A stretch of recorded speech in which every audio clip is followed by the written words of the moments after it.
Soviet union के एक space station में ऑर्बिट के दौरान इलेक्ट्रिकल फेलियर हुआ और उसका ग्राउंड स्टेशन से कॉन्टैक्ट टूट गया। खुशकिस्मती थी कि सैल्यूट 7 नामी इस स्पेस स्टेशन में जब ये हादसा हुआ तो उस वक्त उसमें कोई क्रू मौजूद नहीं था, लेकिन पावर फेलियर के साथ ही ये काबू से बाहर हो गया और अपने ऑर्बिट से भी निकल गया। ये मसला सोवियत यूनियन की स्पेस हिस्ट्री में खड़ा होने वाला सबसे गंभीर मसला था। 27,000 किलोमीटर फी घंटा की स्पीड से उड़ता हुआ एक अनकंट्रोल्ड स्पेस स्टेशन किसी टाइम बॉम्ब से कम हरगिज नहीं था। इस पर वापस कंट्रोल पाने के सारे ऑप्शंस फेल हो चुके थे, लेकिन फिर कुछ ऐसा हुआ जिसने सोवियत यूनियन का सर फख्र से बुलंद कर दिया। अमेरिका और सोवियत यूनियन की कोल्ड वॉर के दौरान दोनों कंट्रीज अपनी ताकत का मुजाहिरा करने में मसरूफ थीं। ताकत का ये शो ऑफ जहां करोड़ों डॉलर्स का जिया था, वहीं इसी कोल्ड वॉर के दौरान दोनों कंट्रीज की जानिब से ऐसी चीजें भी इन्वेंट की गईं जिनका फायदा आज तक हम उठा रहे हैं, जैसा कि इंटरनेट, जेट एयरक्राफ्ट्स और ग्लोबल पोजीशनिंग सैटेलाइट्स यानी जीपीएस। इसी दौरान एक दूसरे को दुनिया की नजर में नीचा दिखाने के लिए ऐसे कदम भी उठाए गए जिनका इंसान पहले सोच भी नहीं सकता था। और जब ये बात होती है तो स्पेस रेस का नाम पहले नंबर पे आता है। दोनों कंट्रीज एक दूसरे से इतनी ज्यादा पोजेस हो चुकी थी कि इनका मकसद ज्यादा से ज्यादा स्पेस मिशंस लॉन्च करना था। इसी रेस के दौरान 1970s में दोनों कंट्रीज की जानिब से कई स्पेस स्टेशंस लॉन्च किए गए जिनका मकसद स्पेस में मुख्तलिफ चीजों पर रिसर्च करना था। सोवियट्स के स्पेस स्टेशंस को सैल्यूट का नाम दिया गया, जबकि यूएसए ने अपने स्पेस स्टेशन प्रोग्राम को स्काई लैब का नाम दिया।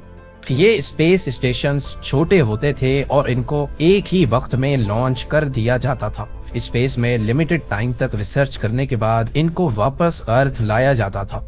अब कंपटीशन ये था कि कौन ज्यादा से ज्यादा वक्त तक अपने एस्ट्रोनॉट्स को स्पेस स्टेशन में स्टे करवाएगा।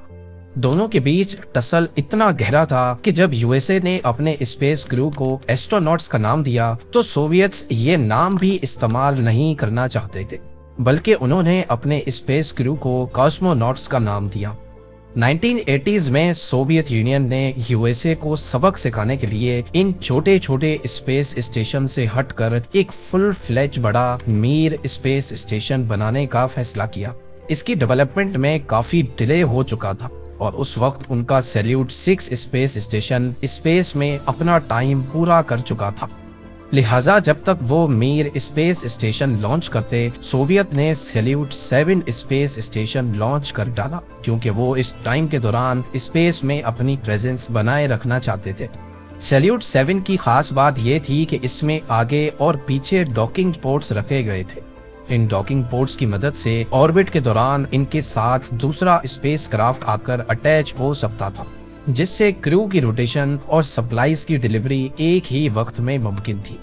अप्रैल 1982 में सैल्यूट 7 को प्रोटॉन रॉकेट के जरिए लॉन्च किया गया और 13 मई को इसमें क्रू को एक मिशन के लिए भेजा गया, जिसमें उन्होंने 211 दिन रहकर एक नया वर्ल्ड रिकॉर्ड बना दिया। इनका टास्क 28 केजी वजनी एक रेडियो सैटेलाइट को स्पेस स्टेशन के ट्रैश एयर लॉक के जरिए लॉन्च करना था। ये किसी भी मैन्ड स्पेस व्हीकल से लॉन्च होने वाली पहली कम्युनिकेशन सैटेलाइट थी। सैल्यूट 7 का पहला साल तो कामयाब गुजरा, लेकिन उसके बाद एक एक करके रुकावटें पैदा होती गई। 9 सितंबर 1983 को कॉस्मोनॉट्स ने एक फ्यूल टैंक में जीरो प्रेशर नोटिस किया।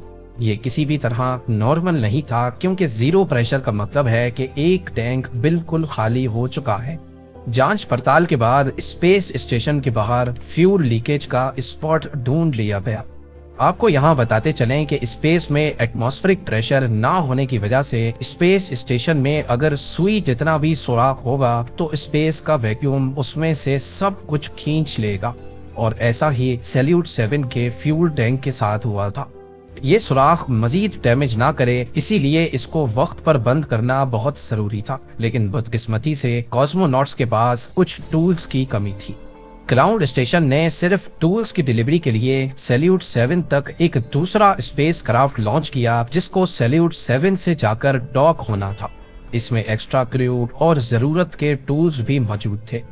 ये रिपेयर उस दौर का बहुत कॉम्प्लेक्स रिपेयर वर्क समझा जाता है, जिसमें कॉस्मोनॉट्स को स्पेस स्टेशन से बाहर जाकर वेल्डिंग करनी थी।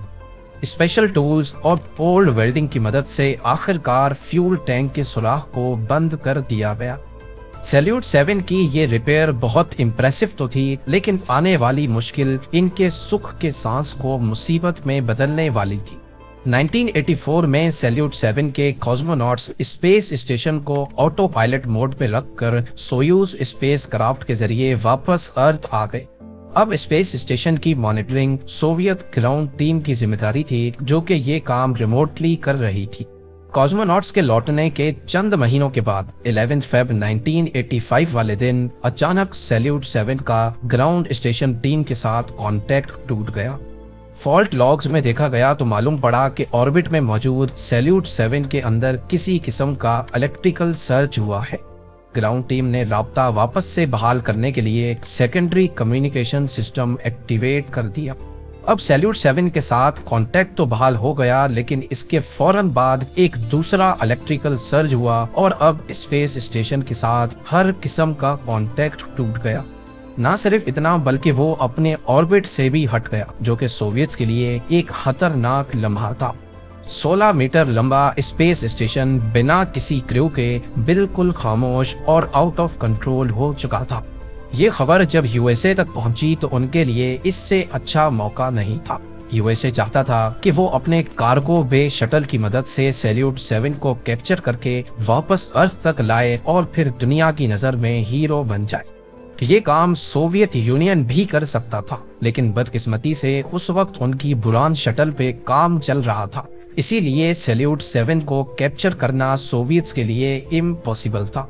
दुनिया की नजर में सोवियत यूनियन इस मामले को लेकर काफी लाचार था, लिहाजा उन्होंने फैसला किया कि वो 2 कॉस्मोनॉट्स के क्रू को भेजकर इसे रिपेयर करेंगे।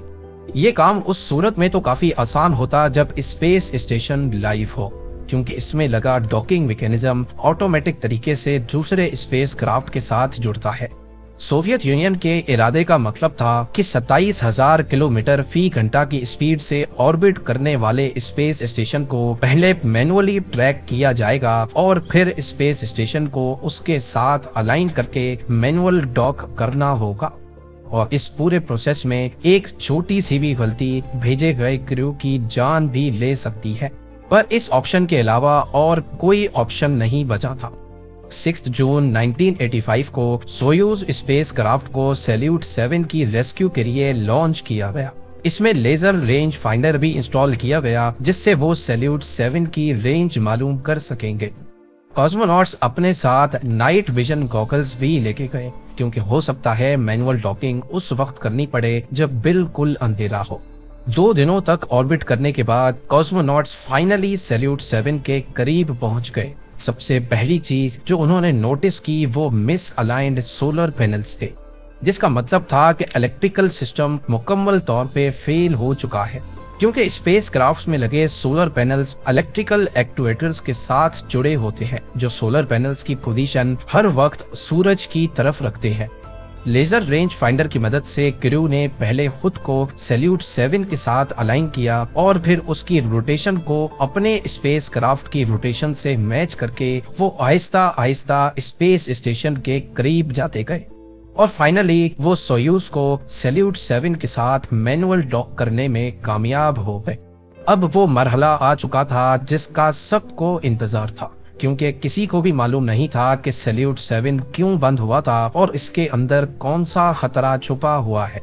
डॉकिंग के बाद जब उन्होंने सैल्यूट 7 का हैच खोला तो फौरन उनको सख्त ठंडी हवा का झोंका महसूस हुआ, क्योंकि काफी अरसे तक सैल्यूट 7 का पावर लॉस हो रखा था। इसी वजह से अंदर का हीटिंग सिस्टम भी बंद था। अंदर बिल्कुल अंधेरा और हर चीज जमी हुई पाई गई। -150 डिग्री सेल्सियस का टेम्परेचर, जिसके लिए सैल्यूट 7 का इंटीरियर डिजाइन ही नहीं किया गया था। दोनों कॉस्मोनॉट्स ने गर्म कपड़े पहने और तीनों हैचेस खोलकर सैल्यूट 7 के अंदर चले गए।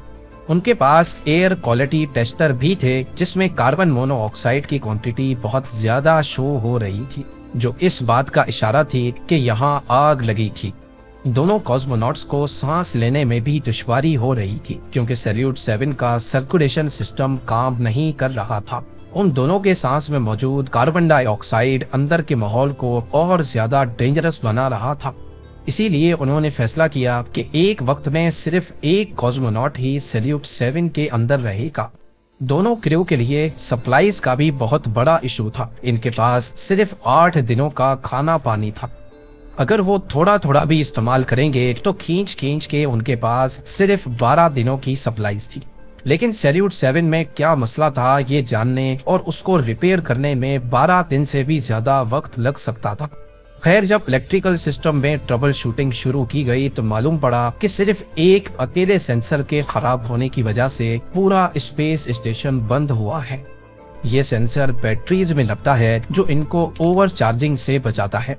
जब ये खराब हो गया तो ये बैटरीज को चार्ज होने ही नहीं दे रहा था और आखिरकार बैटरीज पूरी तरह से ड्रेन हो गईं और पूरा सिस्टम ही बंद हो गया। सेंसर को बदलने और सोलर पैनल्स की डायरेक्शन चेंज करने के बाद हैरत अंगेज तौर पे एक बार फिर से सैल्यूट 7 जिंदा हो गया और ये अगले 1 साल तक मिशन का हिस्सा भी रहा। ये वो वक्त था जब सोवियत यूनियन ने अपना सबसे बड़ा स्पेस स्टेशन मीर भी लॉन्च कर दिया था, जिसके बाद सैल्यूट 7 की कोई जरूरत तो नहीं थी, लेकिन इसके बावजूद भी इसको ऑर्बिट में ही रखने का फैसला किया गया। मीर के क्रू ने स्पेस क्राफ्ट के जरिए सैल्यूट 7 तक भी ट्रेवल किया और स्टेशन टू स्टेशन ट्रांसफर करके एक नया वर्ल्ड रिकॉर्ड भी बना लिया। सोवियट्स सैल्यूट 7 को मजीद स्पेस में रखना चाहते थे। इसके लिए उसको 475 किलोमीटर के हायर ऑर्बिट में भेज दिया गया। लेकिन 1991 में सोवियत यूनियन के कोलैप्स के बाद फंडिंग इश्यूज और दूसरे मसाइल की वजह से सैल्यूट 7 से ध्यान हट गया और वो अपना ऑर्बिट कम करता करता एक दिन अर्थ के एटमॉस्फेयर में अनकंट्रोल्ड री एंट्री कर बैठा और साउथ अमेरिका के ऊपर टुकड़ों टुकड़ों में बिखर गया। इस तरह सोवियत यूनियन के आखिरी सैल्यूट स्पेस स्टेशन का दी एंड हो गया।